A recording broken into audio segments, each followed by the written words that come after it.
প্রশংসা সেই আল্লাহ রাব্বুল আলামিনের, যিনি আমাদেরকে তার পবিত্র দিনে তার পবিত্র ঘরে আসার বসার এবং কিছু কথা শোনার তৌফিক ইনায়াত করলেন। সেই আল্লাহ রাব্বুল আলামিনের পাক শাহী দরবারে আমরা সকলে কালিমাতুশ শুকর জ্ঞাপন করি, সকলে বলি আলহামদুলিল্লাহ। আমরা এমন মাবুদ পাইছি, এই মাবুদের প্রশংসা সারা জীবন করলে শেষ হবে। রাসূলুল্লাহ সাল্লাল্লাহু আলাইহি ওয়াসাল্লাম যখন মিরাজে যায়, মিরাজে গিয়ে যখন ব্যাক করে ফিরে আসেন, দিস মোমেন্ট আল্লাহ রাব্বুল আলামিনকে বলতেছে, হে আরবে কাবা, আমি যে আমার উম্মতের কাছে পৃথিবীতে ফিরে যাব, আপনার সাথে সাক্ষাৎ করে আমি পৃথিবীর মধ্যে আমার উম্মতের কাছে ফিরে যাব, আমার উম্মতের জন্য আমি কি আল্লাহ রাব্বুল আলামিন তার আগে নামাজ দিয়েছে, 5 ওয়াক্ত ফরজ, কয় ওয়াক্ত এটা জানা। আরো একটা জিনিস ফরজ করে নিয়েছে, সেটা কি? রাসূলুল্লাহ সাল্লাল্লাহু আলাইহি ওয়াসাল্লাম এটা চায়া ফরজ করে নিয়েছে, সেটা ক্ষমা। আল্লাহ রাসূল সাল্লাল্লাহু আলাইহি ওয়াসাল্লাম বলেন, আমার উম্মতের জন্য আমি কি নিয়ে যাব? আল্লাহ রাব্বুল আলামিন বললেন, ওহে মুহাম্মদ, তোমার উম্মত যদি রোজ কিয়ামতের দিন, তোমার উম্মত যদি রোজ কিয়ামতের দিন 7 সমুদ্রের পানি পরিমাণ, 7 সমুদ্রের পানির ফেনা পরিমাণ গুনাহ নিয়ে আমার দরবারে হাজির হয়, আমি আল্লাহ রাব্বুল আলামিন তোমার উম্মতের জন্য রোজ কিয়ামতের দিন 7 আসমান পরিমাণ ক্ষমা নিয়ে, রহমত নিয়ে, দয়া নিয়ে হাজির হব। সুবহানাল্লাহ। এই দয়াময় মাহবুব পেয়েছি আমরা, সারা জীবন শুকরিয়া করলে শেষ হবে? শেষ হবে। রাসূলুল্লাহ সাল্লাল্লাহু আলাইহি ওয়াসাল্লাম আমাদের জন্য রহমত, এত বড় রহমত যে এই রহমতের যদি আমরা সারা জীবন যদি প্রশংসা লিখে যাই, তারপরও শেষ হবে না, তারপরও শেষ হবে না। তাইফের ময়দানে যখন রাসূলুল্লাহ সাল্লাল্লাহু আলাইহি ওয়াসাল্লামকে ক্ষতবিক্ষত করা হয়, ওনার দেহ মুবারককে রক্তাক্ত করা হয়, আমি আমার একটা কবিতা লিখছিলাম, পিতৃগৃহে যখন কেউ মানেন না তাহারে আশাবাদী হয়ে তাইফে গেলেন সত্যের প্রচারে, না বুঝিয়া ছুঁইল পাথর বর্ষার বাড়ি মতন, রক্তে লাল হয়ে গেল শ্বেত বসন, এক ফোঁটা রক্ত মাটিতে পড়িল তার, বিশ্ব পুড়িয়া দিত সারখার, জিব্রাইল ধ্বংস করিতে চাহিলেও পাপিষ্ঠ প্রাণ ধরে খালি, ভালোবেসে বলিব তার কাছে দেব তব সত্যের কথা, যাহারা তাহারে করিল আঘাতে ঝরাইল নয়ননীর, ক্ষমা করো বলিয়ে তাদের লাগিয়ে দিল।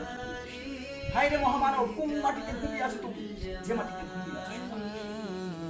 এত দয়া আমি রাসূলুল্লাহ সাল্লাল্লাহু আলাইহি ওয়াসাল্লাম তার দেহ মুবারককে রক্তে লাল করে দিয়েছে। কিছুদিন পর রাসূলুল্লাহ সাল্লাল্লাহু আলাইহি ওয়াসাল্লাম তার দেহ মুবারকের পোশাকটা চেঞ্জ করেছে। এট দিস মোমেন্ট মা আয়েশা রাদিয়াল্লাহু তাআলা আনহা রুমের মধ্যে প্রবেশ করেছেন। রুমের মধ্যে প্রবেশ করে দেখতেছেন রাসূলুল্লাহ সাল্লাল্লাহু আলাইহি ওয়াসাল্লাম তার পিঠ মুবারক খুলছেন, পিঠের মধ্যে ছোট ছোট অনেকগুলো ক্ষত।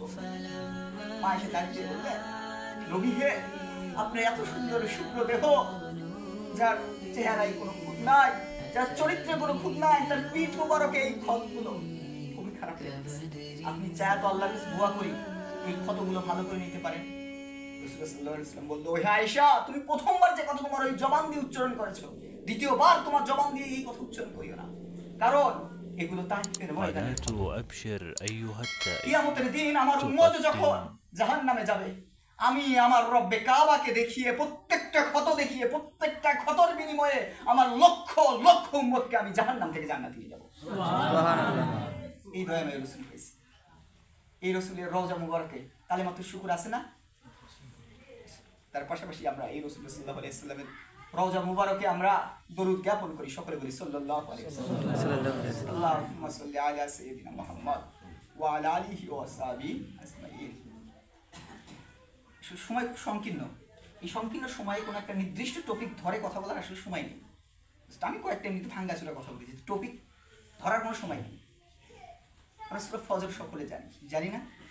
সূরা ফজরের 20, 21, 22, 23, 24, 25 নম্বর আয়াত পর্যন্ত আল্লাহ রাব্বুল আলামিন কি বলতেছে? ওয়ালা তুহিব্বুনাল মালা হুব্বান জাম্মা কাল্লা ইযা দুক্কাতিল আরদু দাক্কান দাক্কা ওয়া জাআ রাব্বুকা ওয়াল মালাকু সাফফান সাফফা ওয়া জিয়া ইয়াউমাইযিন বিজাহান্নাম। আল্লাহ রাব্বুল আলামিন ডাক দিয়ে বলতেছেন, ওয়ালা তুহিব্বুনাল মালা হুব্বান জাম্মা, হে দুনিয়াবাসী, তোমাদের পৃথিবীর মোহে আচ্ছাদিত হওয়া কখনোই ঠিক হবে না, কাল্লা, কখনোই না। সেদিন তোমরা কি হিসাব দিবে আল্লাহ রাব্বুল আলামিনকে? যেদিন স্বয়ং আল্লাহ রাব্বুল আলামিন নিজে হাজির হবেন তোমার সামনে। কিয়ামতের দিনের কথা বলতেছেন, স্বয়ং আল্লাহ রাব্বুল আলামিন নিজে হাজির হবেন তোমাদের সামনে, সারি সারিবদ্ধভাবে ফেরেশতারা তোমাদের সামনে উপবিষ্ট হবে, আর জাহান্নামকে সেদিন উপবিষ্ট করা হবে কিয়ামতের ময়দানে। সেদিন তোমরা কি উত্তর দিবে? সেদিন আল্লাহ রাব্বুল আলামিন এমন ভাবে পাকড়াও করবেন তোমাদেরকে, যেমন করে কেউ তোমাকে পাকড়াও করে না, এমন করে কঠোর করে বাঁধবেন, এই কঠোর করে আল্লাহ ব্যতীত কেউ বাঁধতে সক্ষম নয়। এমন শাস্তি দিতে সক্ষম আল্লাহ রাব্বুল আলামিন সেদিন, আল্লাহ রাব্বুল আলামিনের থেকে সেদিন কঠোর শাস্তি আর কেউ দিতে সক্ষম নয়। আল্লাহ রাব্বুল আলামিন বলতেছেন, আমরা জানি পৃথিবী থেকে সূর্যের দূরত্ব কত? 15 কোটি কিলোমিটার দূরে।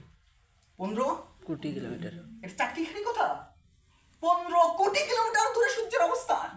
এই সূর্য গ্রীষ্মের রুদ্র দুপুরে যে তাপ দেয়, এই তাপ সহ্য করার আপনার আমার ক্ষমতা আছে? না। আল্লাহ রাব্বুল আলামিন তাপ দিয়ে আমাদেরকে কখনোই কষ্ট দিতে চায় না। আল্লাহ রাব্বুল আলামিন ভালোবাসেন আমাদেরকে, ভালোবেসেই তো আমাদেরকে সব থেকে বড় নিয়ামত দান করছে।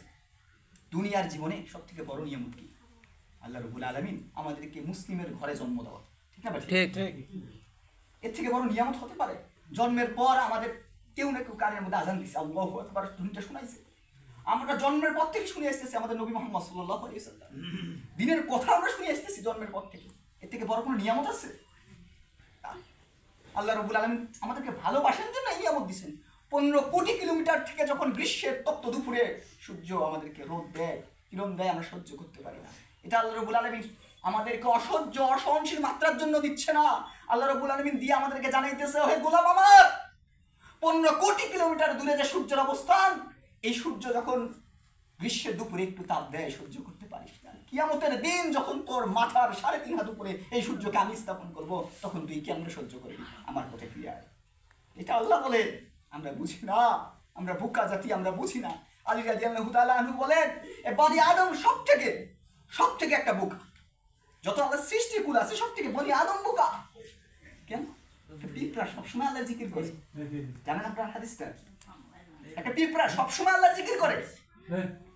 আলী রাদিয়াল্লাহু আনহু বলে, বনি আদম সব থেকে বোকা, কারণ এই বনি আদম অর্থ উপার্জন করতে গিয়ে স্বাস্থ্যকে হারায়, আবার সেই স্বাস্থ্যকে ফিরে পাবার জন্য ওই অর্থই ব্যয় করে। এ বনি আদম দুনিয়ার জীবনের মধ্যে এমন ভাবে পদাচরণ করে যেন কখনো মরবে না, কিন্তু এমন ভাবে মরে যায় যেন কখনো বেঁচেই ছিল। রাসূলুল্লাহ সাল্লাল্লাহু আলাইহি ওয়াসাল্লাম বলেন, এ বনি আদম এমন একটা জাতি, একে যদি একটা উহুদ পাহাড় পরিমাণ স্বর্ণ দেওয়া যায়, তখন এ বনি আদম আরেকটা উহুদ পাহাড় পরিমাণ স্বর্ণের কামনা করবে। এ বনি আদমের চাহিদা মিটাতে পারে একমাত্র মাটি।